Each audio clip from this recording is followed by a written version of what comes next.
Oi. Bom, pessoal, meu nome é Antônio Alves de Souza, contador de história. Pessoal, eu contei a minha história no primeiro vídeo e o segundo vídeo e coloquei para vocês à disposição no meu canal. Bom, com poucos dias, tem, 6 pessoas inscritas e tem algumas pessoas que curtiu, bastante pessoas, graças a Deus, curtiu o meu vídeo. Bom, pessoal, para dizer para vocês, isso é uma história que aconteceu na minha vida, uma história que aconteceu comigo. Porque às vezes a gente conta uma história dessa para outras pessoas e essas pessoas acham que a gente é louco, que a gente é maluco e não acredita na gente, pessoal, o que a gente fala, né? Chegou o momento de eu contar uma história, né, sobre disco voador e o cidadão, né, olhou para mim, sorriu e falou assim: rapaz, para mim ouvir essa história sua, eu tenho que estar bebendo, tomando uma gelada para poder escutar essa história sua. Você tá maluco, rapaz? E por causa disso, pessoal, eu resolvi abrir esse canal Só Acredito Vendo. Esse canal é para pessoas que já passou por isso. Às vezes o seu avô contou para o seu pai e seu pai está passando essa história para você. Então, pega a visão, pessoal. Isso acontece mesmo. Disco voador, pessoas que já morreu, isso aparece muito pra gente que é do interior, né? Existe esses acontecimentos. Bom, mas muito obrigado a vocês que se inscreveu no meu canal, né? E agora eu vou gravar de novo outra história que aconteceu na vida real. Não foi aqui no Brasil, foi no Texas, nos Estados Unidos, né? E o que parece que não faz parte da minha, mas faz parte, pessoal, tem tudo a ver, né? Para começo de história, pessoal, eu estava trabalhando alguns anos atrás lá na praia de Jacaraípe, aqui em Vitória, e tinha 5 pessoas trabalhando. Era 2 ajudantes e 3 pedreiros trabalhando na obra que eu estava, né? E na hora do almoço, eu resolvi contar essa história para um deles. Na época, quase ninguém tinha computador, não tinha nada, né? Mas esse rapaz, ele fazia faculdade, esse pedreiro, e, e ele acreditou em mim, na minha história que eu contei, e ele tinha um computador em casa, que ele fazia faculdade, e me convidou para no final de semana eu contar essa história para ele, porque o pai dele contava muito essa história para ele, né? E falava que eram os avós dele que tinham contado para o pai dele. E ele acreditou em mim. E prontamente nós marcou no domingo, e no domingo eu fui para poder conversar com ele. E contei a minha história para ele, e ele se ofereceu para poder pesquisar na internet, né? E entrou lá na internet, digitou e tal, entrou lá. E ele descobriu que no Texas, nos Estados Unidos, uma mulher passou por isso, através de um toca-fita também, igualzinho eu, pessoal. E ele começou a ler as histórias dessa mulher e gravou a minha história num som, num gravador dele, para ele mostrar para outras pessoas. E começou a ler a história que estava no computador, que ficou gravado também num som dele também, para ele mostrar para outras pessoas que isso é verdade. A juventude de hoje tem que pegar a visão de nós que somos mais velhos, que tudo isso acontece em pleno o século XXI. E o que aconteceu lá nos Estados Unidos, meu Deus do céu? Lá no Texas, nos Estados Unidos, né? Ele lê para mim. Uma mulher foi presa durante 10 anos, né? Por ter acusada de ter matado a mãe dela. O pai dela tinha morrido. O pai dela já tinha uns 2 a 3 anos que tinha falecido, segundo a história que ele estava lendo, né? E um ano depois, que já tinha algum tempo que ele tinha morrido, um ano depois, eu acho que foi isso mais ou menos que ele leu, que, a, que ela estava mais a mãe e esse tempo o pai tinha morrido, né? Aonde a mãe dela era empresária, assumiu o negócio do pai dela e virou empresária, e tinha 12 funcionários, pessoal. E todo dia de manhã ela acordava bem de manhãzinha para poder ir para a empresa dela para tomar conta desses funcionários. Pessoal, De uma hora para outra, a mãe dela saiu para trabalhar e não retornou mais para casa. Como já tinha um ano e pouco o pai tinha falecido, ela até mesmo pensou, pessoal, que a mãe tinha arrumado um namorado e estava dormindo na casa do namorado. Quando completou 5 dias do sumiço da mãe, pessoal, ela resolveu entrar em contato com os avós e com os tios para contar, né, que a mãe tinha desaparecido e se a mãe não estava lá na casa dos pais dela, ou seja, dos avós delas. E o avô, mas a avó falou que a mãe só ia lá no final de ano, só no final de mês, e ela sabia disso. Que ela também só ia no final de mês visitar os avós, né? E apesar desse sumiço, o pai, mas a avó, mais o avô, comentou com os outros irmãos dela e eles procuraram o xerife da cidade e começou uma procura por ela e não achou a mãe dela. O funcionário passou a saber desse assunto e começou, uns ia trabalhar e outros não ia. Às vezes ia um, dois e os outros não ia. Para tentar, preocupado, acho que talvez, para tentar procurar a mãe dela, mas não conseguiu achar. Ela achou que esse funcionário não estava indo para poder atrasar a empresa e com medo da empresa ir à falência, ela, uma semana depois, né, foi um dia de quarta-feira, ela pensou e resolveu tomar conta dessa empresa da mãe. E nisso ela ficou lá, sentada em tal lugar e tal, né? E ligou para os funcionários começou a ir, né? E eles rezando para ver se a mãe aparecia e tudo mais. Mas a mãe não apareceu, pessoal. Logo, algum tempo depois, os avós, mais os tios, descobriu que ela estava na cadeira da mãe na empresa. Eles, de tanto procurar, alguns meses depois, não encontrou a mãe, né? E nem encontrou as irmãs deles. Resolveu, pessoal, procurar o xerife e tocou num assunto, né? Que 7 dias depois da morte, o sumiço da mãe, a filha resolveu tomar o lugar da mãe na empresa. O xerife, né, como policial, né, ele resolveu fazer uma investigação do sumiço, né, que os avós, mas os tios falaram, né, que poderia ser que ela ter matado a mãe e enterrado o corpo, e o pai dela teve uma morte há um ano e pouco atrás, que poderia ser também não um ataque cardíaco, mas sim envenenado, né? Para ela assumir a empresa. E foi isso que os avós, mas os tios pensaram, pessoal. E o xerife começou essa investigação, vai lá e vem cá, vai lá e vem cá e tal, né? E não encontrou nada. E, portanto, chamou ela para depor. Ela foi dar o depoimento dela, mas não soube explicar direito como a mãe saiu de casa e o desaparecimento da mãe. O xerife pediu a prisão dela. E o juiz falou que não tinha, né, prova para poder prender ela e tudo mais e tal. E ela não procurou um advogado, né? Antigamente as pessoas não ligavam muito para advogado, não procurou um advogado.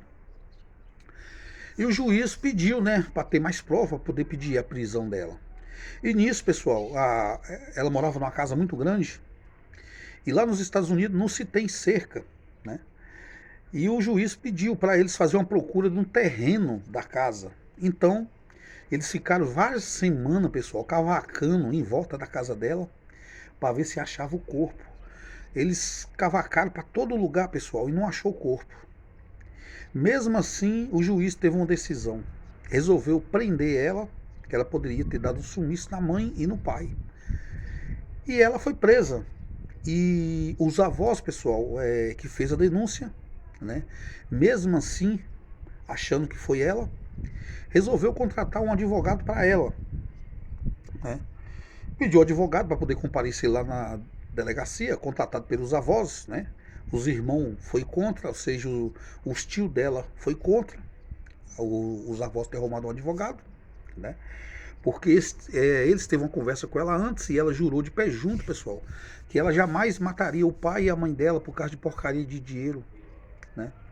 Ela não tinha ambição nenhuma e jamais ela mataria os pais. E os avós, meio desacreditado, mesmo assim, se sentiu muito chocado com essa história. Que a neta era uma menina muito boa, ajudava dentro de casa, lavava as roupas para a mãe, inclusive até lavava uma calcinha vermelha que a mãe gostava. E botou esse advogado no caso. E esse advogado teve uma conversa com ela, e ela jurou de pé junto e tal, etc, etc. E o advogado acreditou, retornou na casa dos avós e falou que acreditava nela. Só que o juiz não acreditava. Teve a decisão no juiz, eles não deram ela prisão perpétua, mas deu ela 10 anos de prisão e continuará a investigação, né? E essa mulher foi presa, pessoal, e eles investigaram alguns anos, eu acho que ano ou mês, não sei, de investigação, e eles não encontraram o corpo da mãe, nem a mãe apareceu. E ela continuou presa, pagando seus 10 anos. 3 anos que ela estava presa, pessoal, ela tentou se matar, entrou em desespero. E depois ela teve uma decisão que ela não ia se matar, porque ela não tinha feito nada disso que estava falando. Jamais ela mataria o pai e a mãe dela. E foi o que aconteceu. Ela resolveu, pessoal, ficar os 10 anos presa sem se matar. Só que ela, quando completou 10 anos, exatamente os 10 anos, ela já queria sair. E o advogado falou, né, que ele estava tentando tirar ela, que já tinha completado os 10 anos, né? Mas o juiz estava negando o habeas corpus e mesmo assim já tinha cumprido já a pena que o juiz tinha passado e estava segurando. Mas o juiz estava atrás de prova para tentar, pessoal, dar ela a prisão perpétua. Em vez dela sair, ele ia pegar a prisão perpétua pro resto da vida, porque ele precisava de prova para poder processar ela com a prisão perpétua, né? E essa prova estava fazendo quase 11 anos e eles não conseguiram essa prova, não acharam o corpo, né? E naquela época não tinha tecnologia para poder saber, né, que ela tinha matado o pai e a mãe, né? Mas se o corpo da mãe aparecesse, aí ela poderia ter matado o pai também envenenado, pessoal. E acontece que eles não teve prova nenhuma. E 10 anos e 9 meses ela foi solta, né? E ela não tinha lugar nenhum para ir. Os avós disseram que não aceitavam ela dentro de casa por causa dos tios. Ela teve, pessoal, que ir diretamente para a casa onde ela vivia com a mãe dela, e a casa estava praticamente abandonada. Os buracos que a justiça tinha cavacado não tinha tampado ainda esses buracos. Pessoas tinham invadido a casa, pessoal, quebrado porta, quebrado vidro, janela e tudo mais, pessoal. Ela, sem lugar nenhum para ir, resolveu ir para a casa da mãe dela, né? E ficou mais ou menos umas 2 semanas pensando na vida, o que ela poderia fazer para poder provar a inocência dela, e nada aparecia, pessoal. Então ela pensou em ter medo de tentar se matar, igualzinho tentou se matar na prisão. Só que teve uma surpresa, pessoal. Em vez dela fazer toda essa maldade com ela mesma, ela tendo certeza que ela é inocente, ela resolveu, pessoal, limpar a casa. Ela tinha um gravador velho. Quando a mãe dela mandava ela limpar a casa, a maioria das vezes a mãe estava em casa também, a mãe dela falava: ô minha filha, a minha calcinha vermelha tá suja, e você lava ela para mim, e quando chegar a noite eu vou usar ela, né? E ela falava assim: nossa mamãe, parece só tem só essa calcinha vermelha. Não, meu filho, porque eu gosto dessa calcinha. Essa foi a explicação da mãe, né? E ela ligou o som para fazer a limpeza na casa, pessoal. Esse som era um toca-fita, bem diferente do meu, né? Que lá tinha mais tecnologia e o meu não, né? E ela começou a limpar a casa. Começou a limpar a casa, limpar a casa. Quando pensar que não, aquela música que ela gostava de passar no toca-fita, começou uma chiação, parou de cantar e começou uma chiação na música. Começou uma chiação com coisa que estava ventando, pessoal. Ela resolveu ir ver o que estava acontecendo, se aproximou do raio, né? E começou a mexer na fita, né? E abria, virava a fita, tentava voltar a fita, colocava a fita de volta, e a fita sempre com aquela ventania, pessoal. Aí ela resolveu deixar pra lá. Olhou assim: ah, porcaria, vou deixar isso pra lá. Mas o som tava ligado. O som tava ligado e a fita tava lá dentro. Quando pensa que não, pessoal, aquela ventania que tava, teve uma voz. Falou: oi, minha filha, não desliga não. Que ela pensou em desligar. Aí ela parou, ficou olhando. Prestou atenção no som, tirou a mão onde ela ia desligar e ficou olhando. Oi, minha filha, não desliga não. Minha filha, eu sinto muito pelo que você passou aí nesse mundo. Você ficou presa por 10 anos, minha filha. todo mundo falando, minha filha, que você tinha me matado. Eu vendo, minha filha, todo esse sofrimento seu, minha filha, eu achei a única maneira de tentar te ajudar e te proteger, minha filha, foi através desse som que eu sabia, minha filha, que toda vez que ia limpar a casa da mamãe, você ligava o som para ver essas músicas altíssimas, minha filha. E às vezes eu ficava chateada, mas por outro lado eu gostava, né? Que você trabalhava, limpava a casa, escutando essas músicas no toca-fita e tudo mais, minha filha. Mas eu vim cá, minha filha, foi para tentar provar que você não é esse monstro igualzinho ele está pensando, minha filha. E ela ficou quieta e virou assim, pensou, falou assim: Meu Deus do céu, parece que a minha mãe está falando comigo. Como que minha mãe está falando comigo se ela já faleceu? A mãe dela foi e respondeu: Sou eu mesmo, minha filha, sou eu, sua mãe. Olha, eu quero pedir a você que você vai na casa do vizinho, aí de um lado, né? Você lembra daquela calcinha vermelha que eu gostava de usar? Ficava pedindo para você lavar para mim. Às vezes você não lavava, eu brigava com você e botava você para lavar. Pois é, minha filha, ela tá lá no porão do vizinho, né? Debaixo de um monte de revista. Você descobre onde está a calcinha, minha filha, que você vai achar o meu corpo, que está de frente à parede, aonde ele me encostou, me matou, estrupou e me colocou em pé, atrás da parede, e entijolou, minha filha. Meu corpo está lá. Eu só vou quietar, minha filha, enquanto você provar a sua inocência e eu ser enterrada, minha filha. Eu vou provar, minha filha, para você. Você vai lá, minha filha, que a minha calcinha e meu corpo tá lá. Ela ficou praticamente toda arrepiada e tentava sair de perto do som, mas não conseguia, que alguma energia maior segurava ela do lado do som, pessoal. Segurava ela do lado do som, né? Essa fita falou o que tinha de falar, né? E pediu ela perdão por tudo que estava acontecendo com ela, né? E disse para ela: Minha filha, aqui é o mundo do além.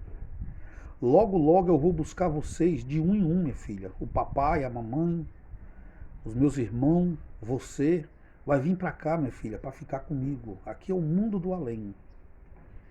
E de repente o som desligou, a luz da casa que estava ligada apagou e sumiu tudo que estava falando no rádio, pessoal. Então o som desligou automaticamente. Ficou completamente escuro.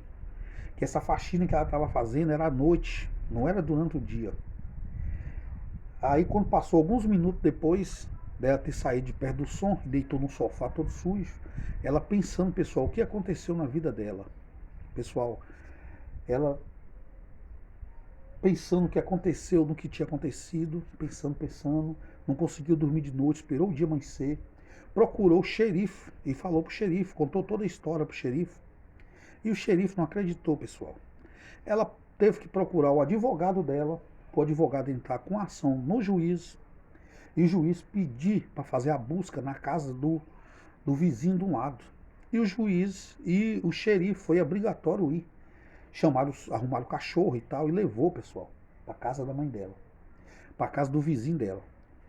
E lá eles entraram na casa, revirou tudo, não achou nada, não achou calcinha, não achou vestígio de nada, os cachorros cheirou e não achou nada. E ele estava indo embora. E na presença dela e do advogado, o advogado foi e lembrou os policiais: Olha, ainda falta o porão para vocês verem. Eles falaram: o porão está fechado, mas vocês têm um habeas corpus, né? Dando plena permissão para vocês revirar a casa todinha. Eu quero que vocês olhem o porão, porque a minha cliente disse que está lá debaixo do porão. Eles arrumaram um negócio lá e cortaram a corrente do porão, que andava mais fechada, né? E entraram para debaixo do porão, pessoal. Chegou lá, já foi direto num bolo de revista, revirou a revista, jogou a revista para um lado, revista para outro, e os cachorros em cima cheirando. Conseguiu achar a calcinha. A calcinha estava com peso de revista em cima, e ela tinha sido estupada, e por causa do espermatozoide que estava sujo na calcinha, a calcinha colou no chão do porão. Eles foi e tirou aquela calcinha, né? E olhou e falou: realmente a calcinha nós achou, mas aonde está o corpo de sua mãe? Ela foi e virou e falou: ela disse que está de frente o monte de revista. Assim, quando eu achasse a calcinha, que eu olhasse para a frente do monte de revista, a parede de frente, ela estava atrás da parede, eu não sei como. Eles pegaram essa calcinha, pessoal, esfregou na cara do cachorro e botou o cachorro para cheirar essa parede. E o cachorro chegou, pessoal, parou e sentou nessa parede, né? E eles deduziu que estava ali e começou com as marretas quebrando essa parede. Quando de repente, pessoal, achou o esqueleto da mãe dela atrás dessa parede, pessoal.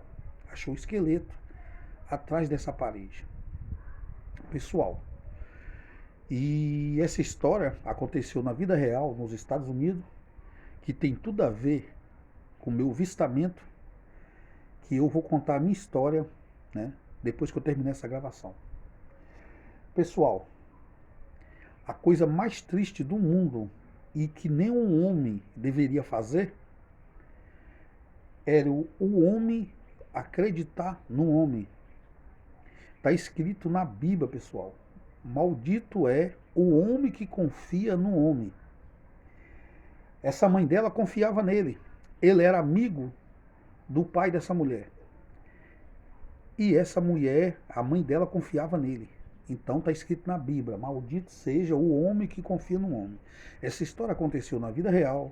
Tem tudo a ver comigo, que mora aqui em Vitória, é o Espírito Santo, né? E gostaria que vocês pesquisassem essa história na internet, que essa história é verdadeira, aconteceu no Texas, nos Estados Unidos, e aconteceu comigo aqui em Vitória do Espírito Santo. Eu estou falando rápido, pessoal, porque é muitos minutos para mim poder contar essa história toda. O vídeo é longo, né? E pessoal, acredite, acontece mesmo de verdade, pessoal. Isso acontece mesmo de verdade, pessoal. Acontece. Aconteceu comigo. Entre na internet, pesquise, que vocês vão saber que o que eu estou falando é verdade e tem tudo a ver com o que aconteceu comigo aqui no Espírito Santo, né? Maldito seja o homem que confia no homem. Isso aí é verdade, pessoal. Está escrito na Bíblia também. Vê lá, lê a Bíblia que vocês vão descobrir que isso aí é verdade. E o que aconteceu comigo, pessoal, foi a mesma coisa. Portanto, você se inscreve no meu canal e curte os meus vídeos, né? E dá o seu like, por favor. E pesquise na internet que tudo que aconteceu comigo é verdadeiro. Logo em seguida, eu vou gravar o meu quarto vídeo do que aconteceu comigo, pessoal. Muito obrigado a vocês. Pega a visão. Tudo isso acontece mesmo. Obrigado a vocês.